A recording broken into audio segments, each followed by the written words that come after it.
The rain came down in sheets the day Daniel returned to the mansion. The old stone house loomed over him, cold and silent, just like the people who once filled it with laughter. His parents' portraits hung in the foyer, their smiles frozen in time. Every corner whispered memories, his mother's soft humming, his father's booming laughter, but now only the echo of his footsteps answered. At the end of the hall stood Mrs. Albright, the woman who had raised him as if he were her own. Her silver hair was neatly tied in a bun, her hands folded calmly in front of her. "I'm sorry for your loss, Daniel," she said in her usual measured tone. Daniel nodded stiffly. "Thank you, Mrs. Albright. I just can't believe they're gone." Her lips curved into a thin smile. "Death spares no one. But they left you a legacy to remember them by." He didn't understand what she meant until 2 days later at the lawyer's office. Daniel sat with trembling hands as the lawyer adjusted his glasses and read aloud.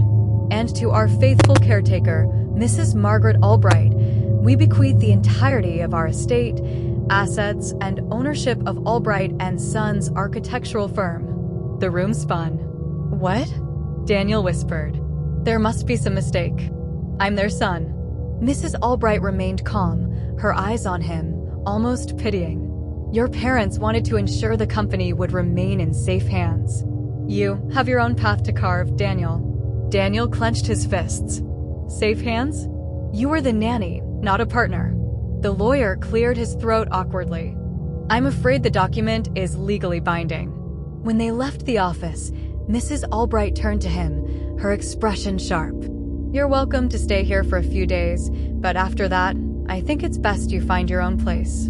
It wasn't just the words, it was how easily she said them. No emotion, no sympathy, as if he were an inconvenience. That night, Daniel couldn't sleep. He wandered into his parents' study and stared at the bookshelves. His father's blueprints lay rolled up on the table. His mother's handwriting covered a notebook left open, half-finished thoughts, sketches, numbers. And at the bottom of one page, almost hidden, were 4 shaky words. "She's watching. I'm scared." Over the next few weeks, Daniel tried to move on. But Mrs. Albright's behavior haunted him. She dismissed the old staff. She changed the locks. She even repainted the study, the one place that still felt like his parents'. One morning, he caught her burning something in the fireplace. When she stepped out, he poked through the ashes and found a half-burnt envelope addressed to his father from the car manufacturer of the self-driving vehicle they had died in. The company had denied any mechanical fault. But something about that letter didn't sit right. He remembered his father's obsession with perfecting architectural design and his habit of connecting his tech-savvy friends with automakers. What if his parents had been involved in designing that car? He started digging. Daniel set up his old laptop and began tracing emails, blueprints, and design drafts saved under encrypted folders. Inside, he found technical documents for a control override system. It wasn't architectural, it was mechanical, something to do with remote navigation. And next to his father's signature was another name, blurred but barely readable, Margaret A. His blood ran cold. He remembered now. Years ago, Mrs. Albright wasn't just the nanny. She had been an aspiring architect who worked briefly at his father's firm before she suddenly left after a conflict. When he confronted his parents about it as a teenager, they said she had personal issues. Now it made sense. Daniel knew confronting her directly would get him nowhere. So he played along. He told her he wanted to learn how to run the firm, pretending to be at peace with the will. Slowly, she began to relax around him. One afternoon, she invited him into the study. "I must admit," she said with a smile, pouring tea, "you remind me so much of your father when he was young, ambitious, reckless." He forced a laugh. "I guess I got that from him, but I wish I knew more about their accident." Her hand paused midair. "Some things are better left buried, Daniel." That confirmed it. He excused himself, pretending to take a call, but secretly installed a small recorder under her desk. For days, he collected her conversations, mostly harmless, until one night, she made a call that changed everything.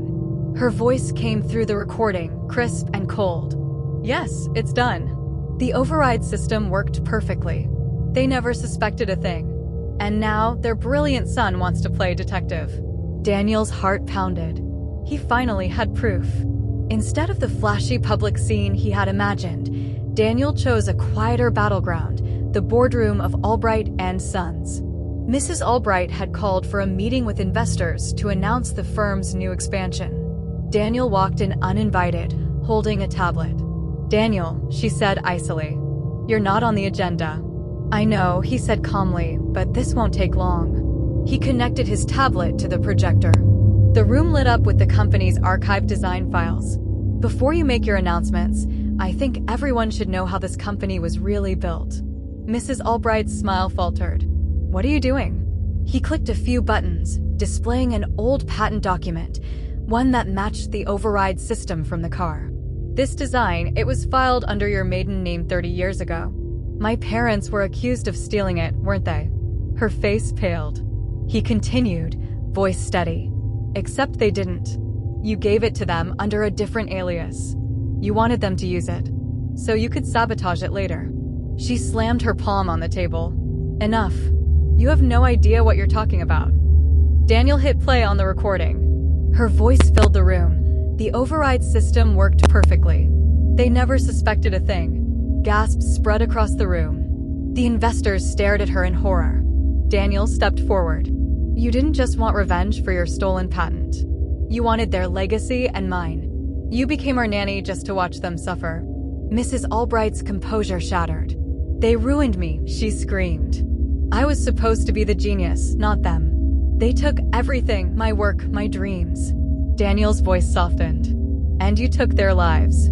Security entered moments later, followed by police officers Daniel had secretly called before the meeting. They led her out, her protests echoing down the hallway. Weeks later, Daniel sat in his father's old chair, sunlight streaming through the office windows. The firm's nameplate now read Reclaimed Architects. In the corner of the room stood a new model, his own design. It was based on one of his parents' unfinished sketches, now reimagined and completed. He unveiled it to the press with quiet pride. "This is for those whose voices were stolen. For the dreamers who were silenced." Reporters applauded. His parents' honor was restored, Mrs. Albright's crimes exposed. That night, Daniel returned to the mansion, now empty but peaceful. He stood before his parents' portraits and whispered, "I found the truth. And I'm rebuilding what you started." For the first time in months, he felt them close again, not as ghosts of the past, but as part of the legacy he'd finally reclaimed. If you enjoyed the story, please like and subscribe.